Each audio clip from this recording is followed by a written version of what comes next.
बहुत बहुत शुक्रिया आपका इस पूरी जानकारी के लिए। तो नाज़रीन, ये थे हमारे नुमाइंदे, जिस तरह से उन्होंने बताया कि एक तरह से सियासत में हर दिन महाराष्ट्र की बदलाव आ रहा है। उद्धव ठाकरे अपने फैसले लेने वाली बातें अब करनी शुरू कर दी हैं। अब रुख करेंगे कन्हैयालाल खबर से जुड़ी। इस वक्त की हम बात करेंगे कन्हैयालाल कत्ल केस के मुलजमान की आज NIA कोर्ट में पेशी हुई है। 7 मुलजमीन को आज जयपुर की NIA अदालत में पेश किया गया।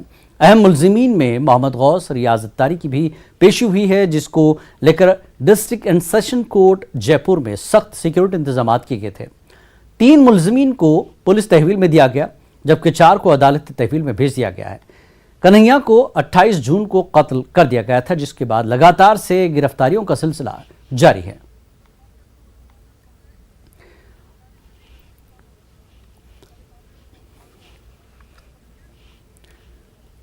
तो आज इस खबर पर बहुत काफ़ी सुर्खी में रही। कन्हैयालाल कत्ल केस में NIA की टीम अब एक्शन में है, मजीद गिरफ्तारियां भी हों। हमारे साथ कमलेश, हमारे नुमाइंदे जुड़ चुके हैं। मजीद तफसीलात के लिए बात करते हैं। कमलेश, जिस तरह से कन्हैयालाल कत्ल मामले में जयपुर में काफ़ी सरगर्मियां देखने को मिल रही हैं और मजीद गिरफ्तारियां भी आज हुई हैं, क्या कुछ अपडेट है? अदालत में क्या कुछ हुआ और NIA की सरगर्मियां क्या रही आज?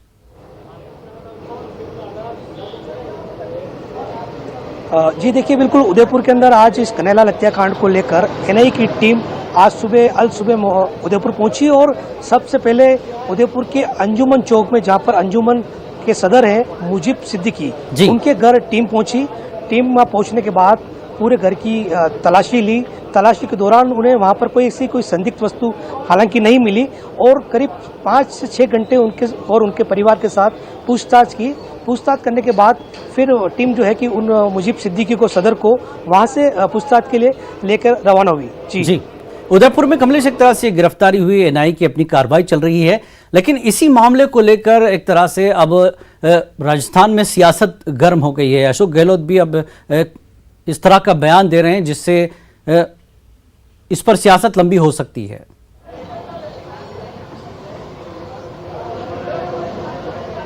बिल्कुल, इस पे सियासत आप बिल्कुल देखने को मिल रही है कि सियासत लंबी होगी। लगातार जो है कि बीजेपी कांग्रेस पर हमला बोल रही है, तो कभी बीजेपी पे कांग्रेस हमला बोल रही है। ऐसे में सियासत जो है लगातार लंबी होती जा रही है और कई सारे उसके मायने निकाले जा रहे हैं। जी कमलेश, आज जो गिरफ्तारी हुई है, क्या और भी मजीद गिरफ्तारियां हो सकती है? क्योंकि पूछगछ अभी भी जारी है, तो क्या कुछ अभी जो है मीडिया को बताया गया है, क्या जानकारी दी गई? उदयपुर में इसके तार और भी कहीं और फैलते हुए नजर आ रहे हैं। जी, मैं आपको बताना चाहूंगा कि उदयपुर में अभी तक किसी की आज कोई गिरफ्तारी नहीं हुई है। हालांकि 4 लोगों को हिरासत में लिया गया है और चारों से लगातार सुबह से ही पूछताछ चल रही है। अभी तक कोई NIA ने कोई गिरफ्तारी शो नहीं की है। जी, गिरफ्तारी शो नहीं की, लेकिन पूछताछ लगातार जारी है। तो ये लोग उनके कांटेक्ट में थे? किस तरह से इनको जो है पूछगछ के बुलाया गया? क्योंकि 2 जो मुलजिम हैं उनकी क्लियर जो है जानकारी थी, ये लोग उसमें मुलविस हैं, इस तरह से बताया गया। लेकिन साथ में जो गिरफ्तारियां हो रही हैं, तो क्या एक ग्रुप है, क्या अंजुमन है, क्या कुछ इनका आपस में संबंध अभी तक बताया गया है?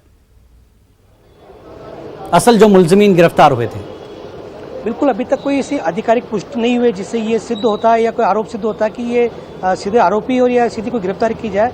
लेकिन जो है कि NIA की जो टीम है वो कॉल डिटेल के आधार पर इन लोगों से लगातार पूछताछ कर रही है और सोच सकता है कि बहुत जल्द NIA की टीम इस पर बहुत बड़ा खुलासा कर सकती है। और सबसे बड़ी बात है, इसमें और भी लोगों के जुड़ने की संभावना है। आज उदयपुर में NIA की टीम ने कई जगहों पर कई विषय दिए, कई लोगों को हिरासत में लिया और पूछताछ की है। जी कमलेश, उदयपुर के तार क्या देश के और हिस्सों से भी जुड़े जा सकते हैं? क्योंकि बताया जा रहा है कि बीजेपी की तरफ से बताया जा रहा है कि ये एक बहुत बड़ी रणनीति हो सकती है, बड़ी साजिश हो सकती है, इसका खुलासा होना चाहिए। कांग्रेस भी यही कह रही है एक तरफ।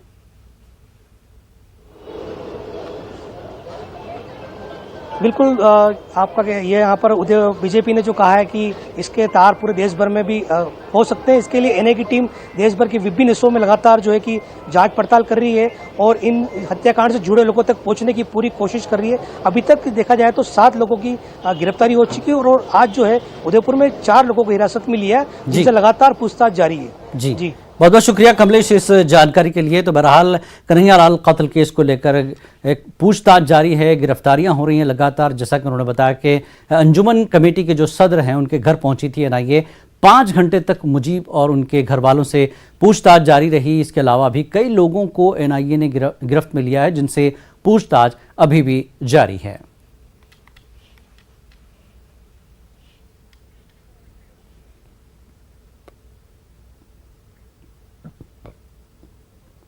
और उदयपुर वाक़े को लेकर बीजेपी और कांग्रेस के दरमियान ज़बानी जंग जारी है। वज़ीर आला अशोक गहलोत ने कहा कि बीजेपी लीडरान ने पहले भी इन मुलजिमीन को बचाने की कोशिश की थी। मीडिया से बात करते हुए गहलोत ने कहा कि मुलजिम जिस मकान में किराए पर रहता था वो भी एक मुसलमान का था। इस मुस्लिम मकान मालिक ने पहले उदयपुर वाक़े के मुलजिमीन के खिलाफ शिकायत की थी कि वो उसे हिरासा करते हैं और धमकियां देते हैं और किराया भी नहीं दे रहे हैं। पुलिस के इस मामले में कार्रवाई करने से पहले ही बीजेपी लीडर ये कहते हुए थाने गए थे कि ये हमारा कारकुन है, हमारा आदमी है, इसे परेशान न करें। तो वज़ीर आला ने कहा कि इससे पता चलता है कि इतना बड़ा स्कैंडल करने वाले किसकी गोद में बैठे हैं। 28 जून को हुए कन्हैयालाल हत्याकांड के मामले में एनआईए की टीम आज फिर से उदयपुर पहुंची। उदयपुर के मुखर्जी चौक में सुबह टीम 5:30 बजे पहुंची और अंजुमन कमेटी के सदर मुजीब सिद्दीकी के घर ये टीम पहुंची। उस दौरान टीम ने यहाँ पर नमाज पढ़ रहे थे मुजीब सिद्दीकी और उनकी पत्नी। उस दौरान टीम ने यहाँ इंतजार किया और इंतजार करने के बाद जब टीम ने घर में प्रवेश किया तो घर की पूरी तरह से तलाशी ली गई। तलाशी के दौरान टीम ने पूछताछ भी की और लगातार करीब 5.5 घंटे यहाँ टीम ने पूछताछ की, लेकिन सभी कमरों में तलाशी के दौरान टीम को किसी तरह की कोई संदिग्ध वस्तु या सामग्री नहीं मिली। ऐसे में टीम लगातार पूछताछ कर रही है और अभी जो है कि टीम जो है कि मुजीब सिद्दीकी को अपने साथ लेकर पूछताछ करने के लिए ले गई। आपको बता दें कि आज शहर भर में कम से कम 4 से 5 लोगों को पूछताछ कर रही है और दबिशें दी गई। और सबसे बड़ा अपडेट यह देना चाहेंगे कि जो इस अंजुमन कमेटी उसके सचिव फारूक को भी हिरासत में लिया और उनसे भी लगातार जो है कि टीम पूछताछ कर रही है। उदयपुर से कमलेश जखनी, न्यूज़ 18।